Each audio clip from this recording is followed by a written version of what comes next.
Hey now, it's Sharon, and I'm back to share another idea on how to reform the police. If you're new to the channel, I'm a retired detective. I worked for 20 years for a Southeastern city, and I was also in the military. I'm sharing my experiences, ideas, revelation, and opinions on how we can better the police. Some people say abolish the police. Whatever we replace policing with, it's going to be replaced with individuals. So on that level, individual level of self-evaluating and regulating and going in and doing the work, I think we could better policing here in the U.S. And last week's thumbnail title was America Has a Middle Eastern Problem. It's based on what I discovered about myself. I wrote the book. It's called My Middle Eastern Conflict, Looking Back at My Future. Take a look at the cover. I do touch on current events to some degree, but it's basically my walk through whistleblowing. You know, people always ask, why are there good officers and do they whistleblow? Do they tell on each other? Yes, we do. And it was my second time whistleblowing, and I went through some stuff. And so I put it in this book. I give you the day-to-day for a couple of years. And then I do parts 2 and 3 and 7, through 7, where I talk about some of the revelation that I received on going inside and working on my own heart. And with that being said, America does have a Middle Eastern problem because I have a Middle Eastern problem. And I know people like me who think like me with the same Middle Eastern problem. Is it a play on words? To some degree it is. But I do touch on current events concerning Middle Eastern because it concerns my identity. So you have to read the book. But I want to share this also. Psalms 20, the 23rd Psalm. I know it by heart. I've known it since I was a child. I think that's one of the first ones my parents taught me to memorize. And I memorized it. And then I started to learn what each line in the scripture meant, and the implied meaning, the simple meaning, the hidden meaning. And I'm still getting revelation to this day. And the verse that I wanted to focus on was verse 6. And let me get this is my Bible from college in 1992. I don't even remember the class that I took, but I bought this book. I bought this Bible for the class. Psalms 23, the 6th verse. Surely goodness and mercy shall follow me all the days of my life, and I will dwell in the house of the Lord forever. I read, this is the King James Version, yeah. I memorized it in the NIV version, but the King James Version, I do remember it. And that verse 6, and it talks about the house of the Lord, excuse me. And in the book, I discover where the house of the Lord is.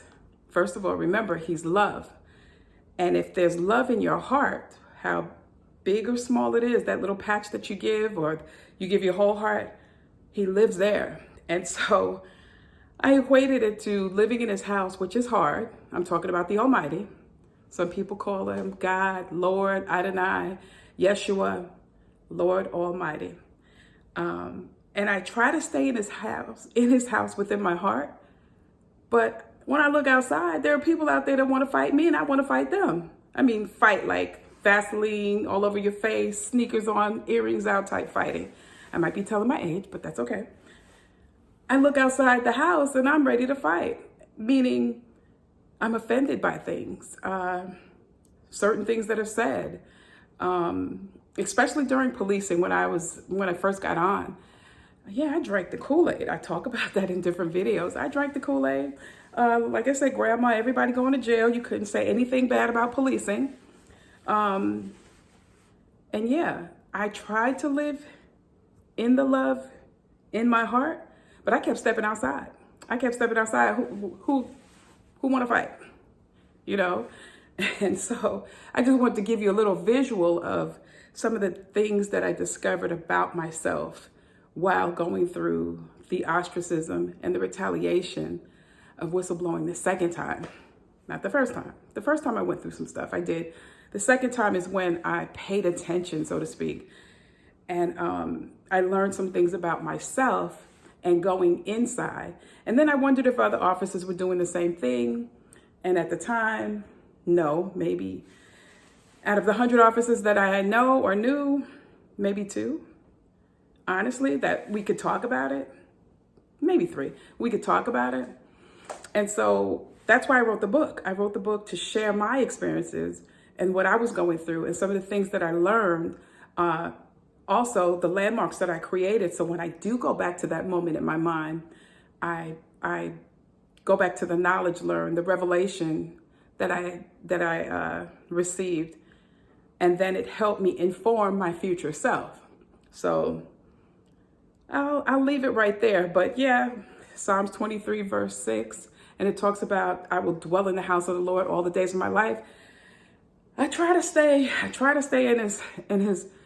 in his house within my heart. When I tell you it's hard sometimes, with this past election, November 5th was my birthday, 55. I thought it would be different, but I still have hope. I still have hope, yeah. Did I just tell my age? Yeah, well, I'm 35 and holding. No, I'm 55. But I'll just leave it there. I'll leave it right there. Psalms 23:6. I will dwell in the house of the Lord all the days of my life. That's living in his love if it's in your heart. You have to discover who's there, what settlements are there, what cities are in there, and navigate that. But like I said, not a lot of us are willing to take that deep dive and do the work and clean it out. But yeah, my book is on Amazon and it is on lulu.com under the religion and spirituality tab. And that's it for this week. Like, subscribe, share, comment. And as is our tradition, you don't necessarily have to go through a thing to learn from it. Talk to you guys later. Bye.